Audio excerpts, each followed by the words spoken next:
Whether it's through a formal written employment contract or a more informal onboarding process, every new employee must be told exactly what is expected of them if they're to succeed in their new position. Establishing such an employment agreement with the new employee requires understanding, a professional approach, and following your company's hiring system. Hi, I'm Rick Kendall. And I'm Fred Ball. Welcome to Management Mastery. The purpose of these podcasts is to share what each of us has learned about good and bad management in our combined over 40 years of experience, both as managers and executive coaches. During that time, we've coached managers at every level in companies from Fortune 100s to brand new startups in all major businesses, including nonprofits, government, and education. So whether you're just starting in your first management position or are an experienced manager looking to strengthen your management skills, we know our podcast will be valuable to you. First, it's important to understand that these activities, especially establishing the employee agreement, are not just for new employees. They need to occur anytime there's a significant change in an employee's responsibilities, whether through a promotion or a reassignment or any type. But let's first concentrate on someone who's a new employee in your company. The initial contact is really important. The first meeting with a new member of the team is really important. This can set the mood for the relationship between you and the new employee. So you want to show excitement about having them in this new role. While they will likely take place over more than one meeting, there are several key events that need to occur in this process. One of the things I think that's really important that people tend to forget is that in the interview process, you learned a good deal about the new employee, but you didn't learn all that you can. So if the employee is willing to talk about themselves a little bit more, so that you can understand a little bit more of the background that never came up in the interview process, anything that you can learn about them is going to help you to manage them. Then for employees, as we said, that are new to the company, you need to make sure that they receive and understand the company handbook, including policies and procedures. There you want to emphasize those policies and procedures that potentially could get someone into trouble or that are particularly important for your department. The other thing you want to do is you want to make sure that they have an opportunity to meet with human resources. I would suggest first that you have them make sure that they have a meeting with the human resource person who represents your department so that the HR person gets to know them, and then also the HR person can help them to do the necessary paperwork. Right. I've found, too, that HR people can sometimes give a new employee perspective on the department they're in that they wouldn't get from within the department. Absolutely. Yeah, I agree with that. Yeah. The other thing that's important is that you go around with the new employee and introduce them to everyone else in your department, to the team. But make sure that the new person has a basic understanding of everyone's role in the organization. What are they doing? Why is it important? How does it relate to what the new employee is going to be doing? So that they have an idea of who they need to go to with questions, or so they know what other people are working on. It's just so important that you don't just throw them into the pool and say swim. You have to introduce them to everybody on the team and give them a good overview of what everybody is doing. And so many times that is underutilized. You really need to spend the time to give them so that they get a perspective on what you're doing and how you're doing it. Yeah, and it's important too to encourage them to ask questions and make sure they understand what everybody is doing. and how what they're going to be doing fits in. You also need to encourage the new person to meet individually with each team member without you being around, so that they can better understand their roles and how they relate to one another. In your subsequent meetings with the new staff person, you need to be sure to follow up to make sure that these meetings are taking place, that they are reaching out to each person, following up with them to get to know them better. Another thing that you can do to help the new employee to achieve success is to give them a buddy to help them to understand the organization, understand how it works, and so forth.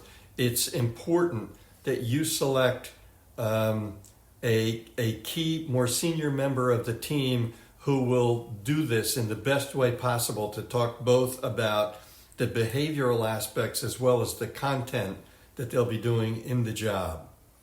Yeah, and I think it's important in that with the buddy that it's somebody that the new staff person is going to feel comfortable asking questions that they wouldn't ask you. Sometimes they just don't want to come across to the bosses that they don't know or they don't understand something. So it's important that the person you assign is somebody that people relate to and are relaxed with. Then one of the most important things that you can do is to have ongoing meetings with the person on a regularly scheduled basis, especially in the beginning, so that you can understand what they're doing, they can understand what you need of them, they can ask any questions, you can clarify what you need to know. Then as we move forward into the win-win agreement process, it's important that that it be as we said, a win-win situation where both the supervisor and the staff member come away feeling that there was agreement and clarity about the responsibilities and expectations for the new staff member. This requires a two-way conversation with the supervisor laying out the responsibilities for the staff person in their new role, but also under ensuring that there's a clear understanding and agreement with what these duties mean and what the responsibilities will be and how expectations will be measured.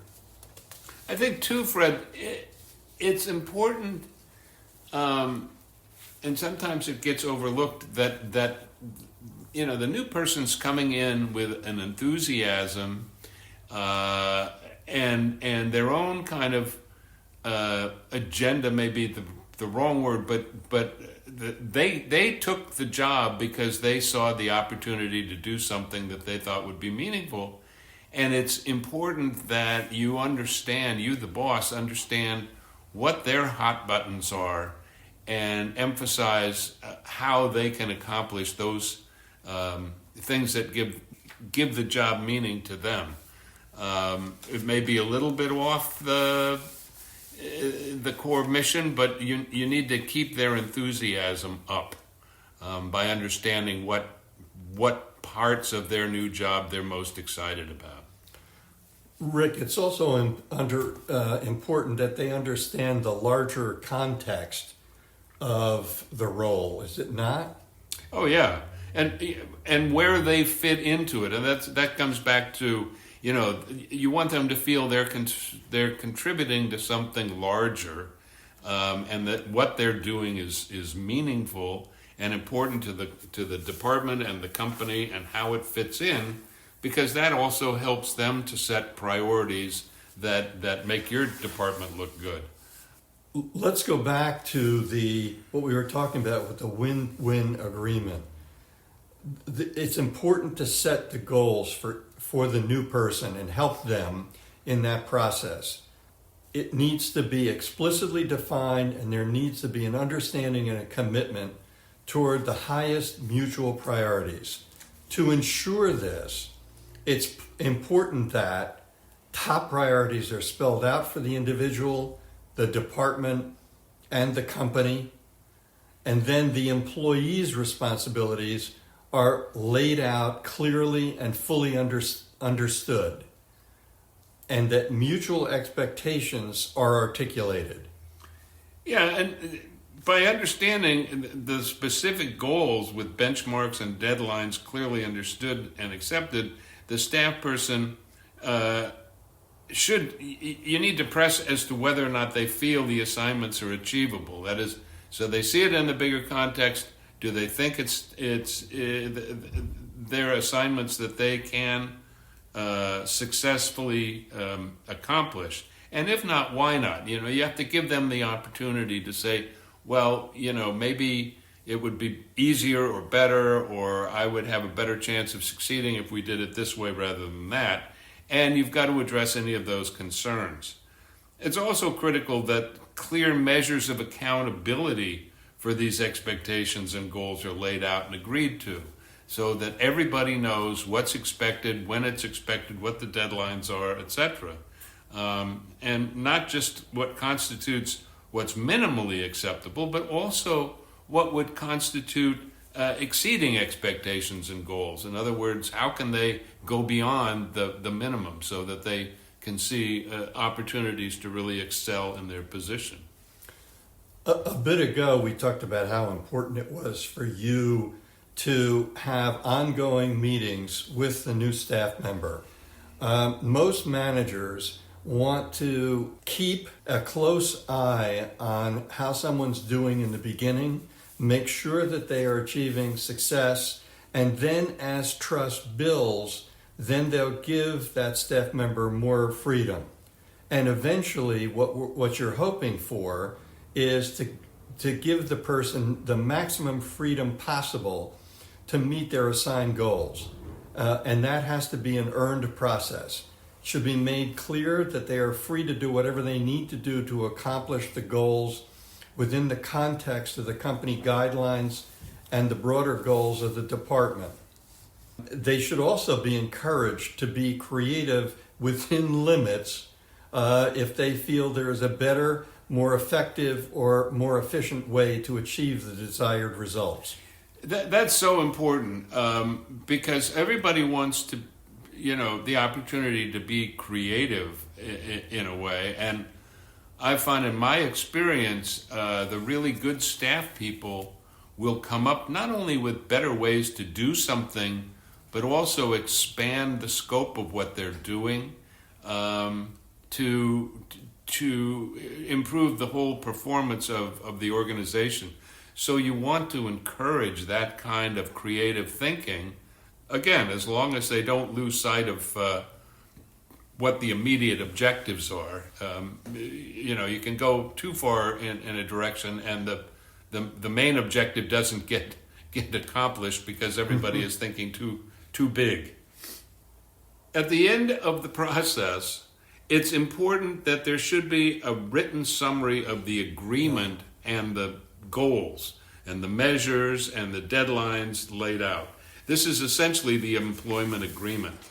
And it'll form the basis for the performance evaluation or for an intervention if appropriate progress towards goals is not being met.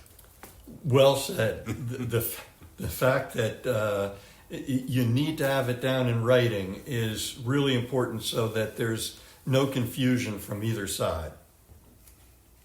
In summary, we've discussed the importance of the employment agreement when a new employee first comes on. And what we did is we focused on a new person to the organization. It's also true, as Rick mentioned before, that there could be someone who's moving within the company, either a promotion or a reassignment or something else. And what you would do there is to take those aspects of what we talked about that are important and make sure that you're helpful for the new person coming into your department. So it's important that the employee have a clear understanding of the new position and what they need to do to succeed in that position. We hope you have found this podcast useful and will come back again for more Management Mastery. If you have any comments about this or any of our episodes, or would like to find out more about our other services, including one-on-one coaching and group seminars for managers, visit our website at careercoachclass.com. Thanks for listening.